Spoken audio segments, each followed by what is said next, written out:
a nossa área ela é repleta de informações conflitantes.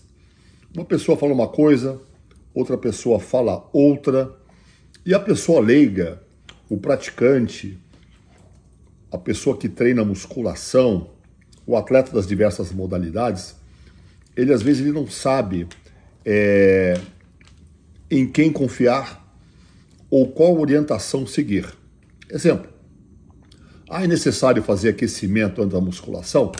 Existem vários conflitos com relação a isso. Algumas pessoas acham que já pode aquecer nas próprias máquinas, com cargas progressivas. Outros, como eu, por exemplo, preconizam o aquecimento geral, o aquecimento específico. Algumas pessoas dizem que intensidade é carga. Eu, baseado aí na física de Isaac Newton, eu digo que intensidade é massa vezes aceleração. Eu explico o porquê. Ingesta de proteína. Durante muito tempo diziam, não adianta ingerir mais do que 30, 40 gramas, que ela não vai ser absorvida. Desde sempre, eu fiz uma ingesta muito superior de proteína, eu e os meus atletas, e todos nos demos muito bem. Mas existem várias informações conflitantes.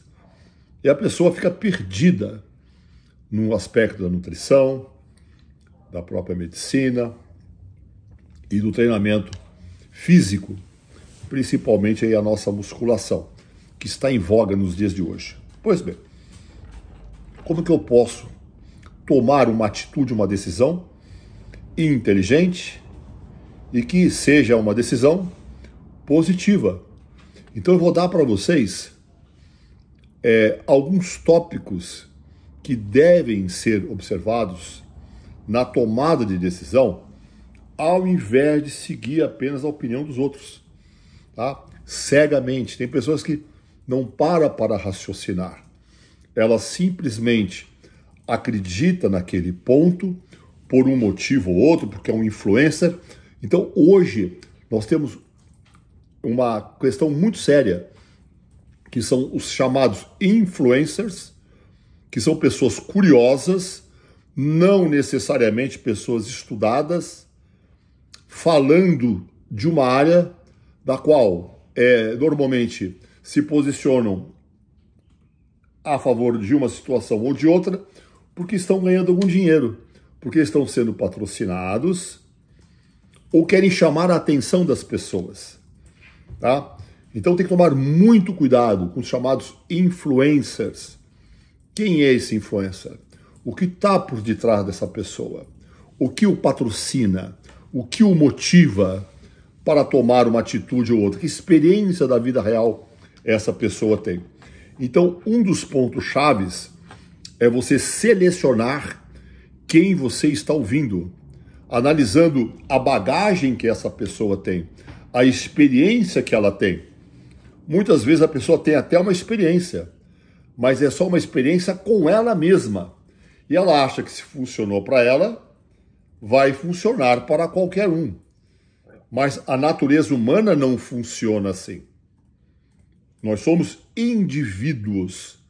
Cada um tem a sua peculiaridade, a sua genética, a sua disponibilidade até de tempo e uma série de outras informações que você necessita para individualizar, por exemplo, uma determinada prescrição. Se serve para um, não necessariamente vai servir para todo mundo. Agora, quanto mais bagagem, quanto mais experiência aquela pessoa tiver, melhor poderá ser a orientação que ela, porventura, venha lhe dar. Agora, pesquisar de fontes confiáveis. Se você não tem formação científica para selecionar bons artigos científicos, e hoje, principalmente depois de uma crise sanitária, as pessoas estão mais alertas porque descobriram que nem toda ciência é boa ciência, que muitas dessas pesquisas são publicadas em jornais predatórios, algumas pesquisas são encomendadas e são cheias de vieses.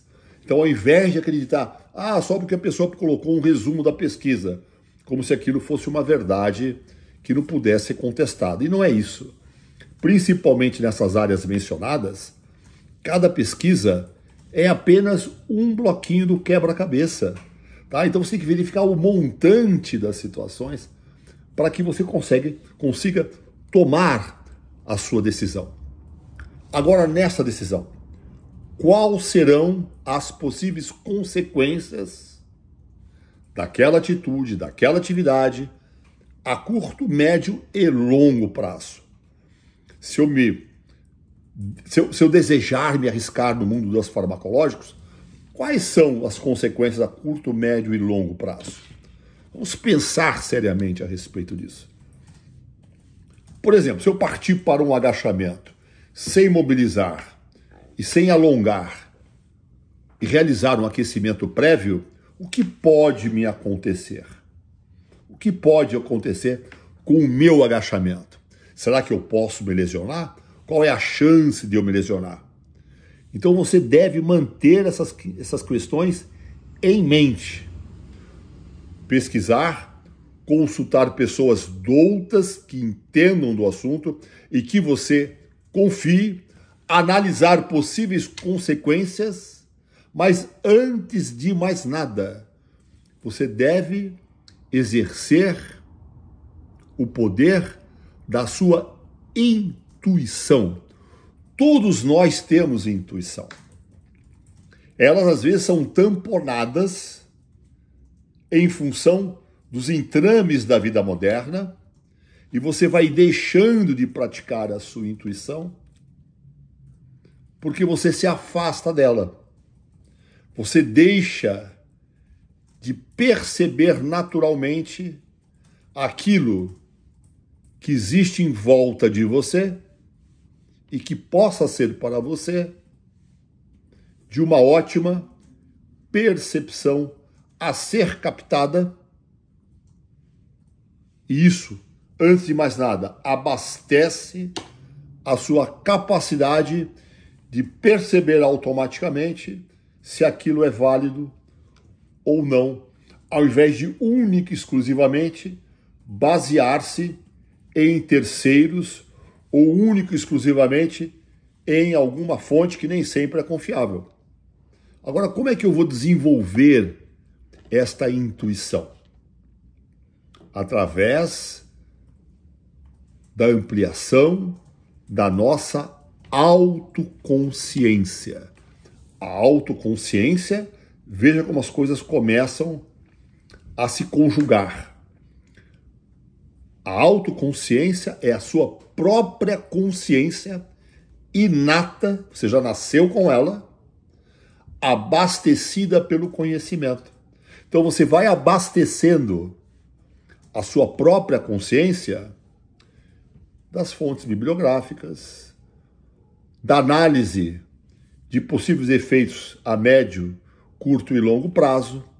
Você vai abastecendo com palavras de especialistas em determinada situação que você confia e vai captando todas essas mensagens e ampliando a sua autoconsciência. Você amplia a autoconsciência, sim, mas você também amplia a sua autoconsciência através dos exercícios respiratórios, através da meditação, a que se funde lá também, por que não, com a sua própria oração. Então, esta capacidade de ampliar a sua autoconsciência já o torna capaz de buscar boas fontes de inspiração. Quer seja aí na internet, buscar um bom influencer que tenha bagagem, que tenha autoridade para falar sobre aquele assunto. Aí vai ficar muito mais fácil para você analisar e colocar nas suas atividades diárias a utilização deste ou daquele suplemento, desta ou daquela vitamina, daquele procedimento para o seu agachamento. Será que realmente é necessário ou não? Por exemplo, vou dar aqui uma dica para vocês. Tá? Lá nas disciplinas militares, nós aprendemos a seguinte regra: antes errar para mais do que errar para menos. Ou seja, que mal fará eu sentar no cicloergômetro e pedalar por 5, 7, 8 minutos, fazer um alongamento leve e alguma mobilização antes do meu agachamento. Vai me produzir algum mal? Não. Você apenas vai gastar uns 8 minutos a mais. Agora, e se eu não fizer nada disso e for direto para o agachamento? O que você acha que pode acontecer? Não se cuidando das cargas progressivas. Não é? Só uma dica para você, ou seja, antes errar para mais do que errar para menos. E vou falar para os senhores, em muitas destas situações, nas quais eu me posicionei contra a maré da época, com o passar de pouco tempo, foram verificar, não, o professor Valdemar estava certo, tá? Olha, já há muito tempo atrás, até sobre a conversão de lactato e as atividades do ATP-CP, tá? Eu me posicionava de uma forma na década de 80, só depois foram verificar de muitos, Valdemar estava certo, naquela discussão com o professor. Agachamento a fundo, consideravam proibitivo, achavam que flexão nórdica e elevação de pelve não servia para nada, hoje sabem que serve sim. No que se refere ao consumo de proteínas, eu colocava até mais de 100 gramas de proteína por refeição para os meus atletas. Não precisava, não precisa, é besteira, está gastando dinheiro à toa, está cagando proteína. Mentira, hoje sabe que eu estava certo. E uma série de outras situações, tá? Não é que eu queira estar certo, mas é que, de repente, eu aprendi a conjugar esses fatores que eu mencionei para vocês, mas, sobretudo, utilizar a minha intuição abastecido da minha autoconsciência.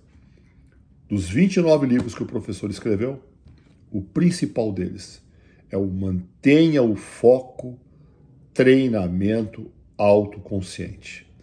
Leia o livro. Aqui na descrição está o link para que você possa adquirir esse livro. E se você comprar esse livro, se você ler o livro e achar que foi uma porcaria que não serviu para nada, é só me mandar uma mensagem que eu te dou o dinheiro de volta, tá bom? Ótimos treinos para você. E vamos desenvolver a nossa intuição.